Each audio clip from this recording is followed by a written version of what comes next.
ओम शांति। आज 2/4/2025।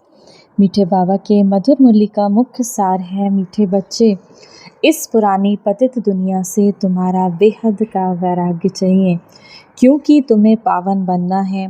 तुम्हारी चढ़ती कला से सबका भला होता है। मीठे मीठे शिव बाबा के बच्चे, इस पुरानी कलयुगी पतित दुनिया से तुम्हें अब बेहद का वैराग्य चाहिए, क्योंकि तुम्हें पावन बनना है और तुम्हारी चढ़ती कला से सबका भला होता है। प्रश्न है, कहा जाता है आत्मा अपना ही शत्रु अपना ही मित्र।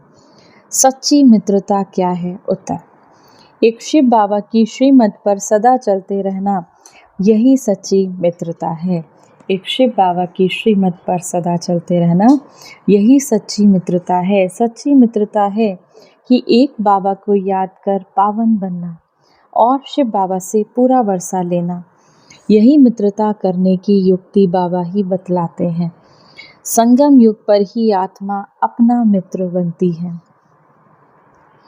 सबसे सच्ची मित्रता है एक शिव बाबा की श्रीमत पर चलते रहना।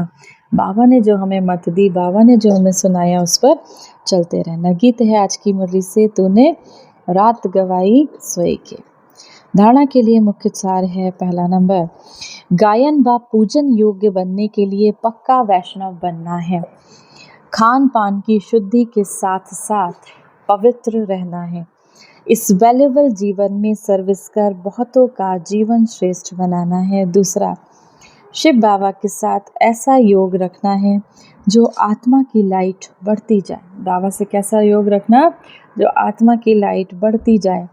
कोई भी विकर्म कर अपनी लाइट कम नहीं करना, आत्मा की लाइट नहीं कम करना, अपने साथ मित्रता करनी है। और मित्रता कैसे? बाबा की श्रीमत को ध्यान रखना है। वरदान है, स्वस्थिति की सीट पर स्थित रहे, परिस्थितियों पर विजय प्राप्त करने वाले मास्टर रचता भव। कोई भी परिस्थिति प्रकृति द्वारा आती है, इसीलिए परिस्थिति रचना है और स्वस्थिति वाला रचयिता। मास्टर रचता व मास्टर सर्वशक्तिमान कभी हार खा नहीं सकते, असंभव है। अगर कोई अपनी सीट छोड़ते हैं तो हार होती है। सीट छोड़ना अर्थात शक्तिहीन बनना। सीट के आधार पर शक्तियाँ स्वतः आ जाती हैं। जो सीट से नीचे आ जाते हैं उन्हें माया की धूल लग जाती है। बाबा के लाडले मर जीवा जन्मधारी ब्राह्मण कभी देह अभिमान की मिट्टी में खेल नहीं सकते। बाबा के बच्चे कौन है? बाबा कहते हैं आप सब कौन है? मास्टर सर्वशक्तिमान। तो आप परिस्थितियों के सामने कभी हार खा नहीं सकते। स्लोगन है, दृढ़ता कड़े संस्कारों को भी मोम की तरह पिघला देती है। हमारा कोई कड़ा संस्कार है, माना हमारा क्रोध का संस्कार, लेकिन दृढ़ निश्चय कर लिया कि क्रोध मुक्त रहना ही है, तो बाबा ने कहा उसके लिए क्या करते ना, दृढ़ संकल्प कर ले लेना। तो दृढ़ता से दृढ़ संकल्प कड़े संस्कारों को भी, कैसा भी संस्कार हो, उसे मोम की तरह पिघला देती है, खत्म कर देती है। अव्यक्त इशारे कंबाइंड रूप की स्मृति से सदा विजयी बनो। जैसे ज्ञान स्वरूप हो, स्नेह स्वरूप बनो। ज्ञान और स्नेह दोनों कंबाइंड हो। शिव बाबा का ज्ञान भी हो समाया और बाबा से स्नेह भी हो, क्योंकि ज्ञान बीज है और पानी स्नेह है। अगर बीज को पानी नहीं मिलेगा तो वो फल नहीं देगा। अगर बाबा से प्यार ही नहीं रहेगा, भले कितना ज्ञान हो, तो फिर वो फल नहीं देगा। ज्ञान के साथ दिल का स्नेह है तो प्राप्ति का फल मिलेगा। आज की मुरली से सम्मान का अभ्यास करेंगे। मैं मास्टर सर्वशक्तिमान विजयी आत्मा हो। किसी भी परिस्थिति पर विजय प्राप्त करने के लिए बहुत अच्छा सम्मान है। मैं मास्टर सर्वशक्तिमान विजयी आत्मा हूँ। 1 मिनट के लिए शक्तियों के सागर परमपिता परमात्मा शिव बाबा की याद में अपने मन बुद्धि को स्थिर करेंगे। ओम शांति। मैं परम पवित्र आत्मा हूँ। मैं परम पवित्र आत्मा भ्रकुटी के सिंहासन पर विराजमान।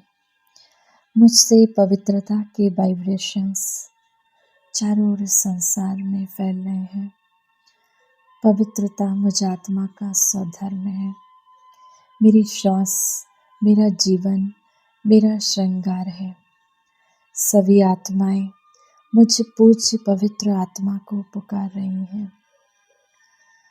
मैं उन्हें विश्व के गिलों पर इमर्ज कर मैं स्वयं विश्व के ग्लोब पर विराजमान हूँ और उन सभी आत्माओं को विश्व के ग्लोब पर इमर्ज करके विश्व की सभी आत्माओं को पवित्रता के सकाश से भरपूर कर रही हूँ,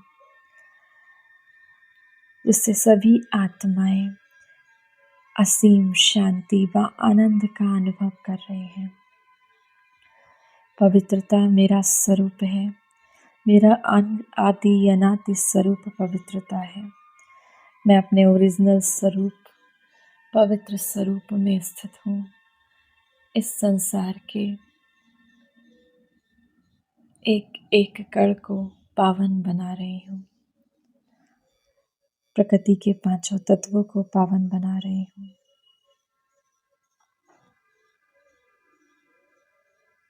सभी ग्रह नक्षत्रों को पवित्रता से भरपूर कर रही हूँ। मैं परम पवित्र आत्मा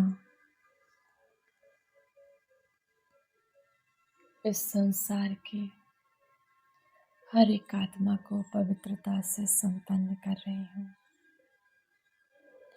मैं पवित्रता का फरिश्ता हूँ। मैं परम पवित्र आत्मा हूँ। मैं परम पवित्र आत्मा हूँ।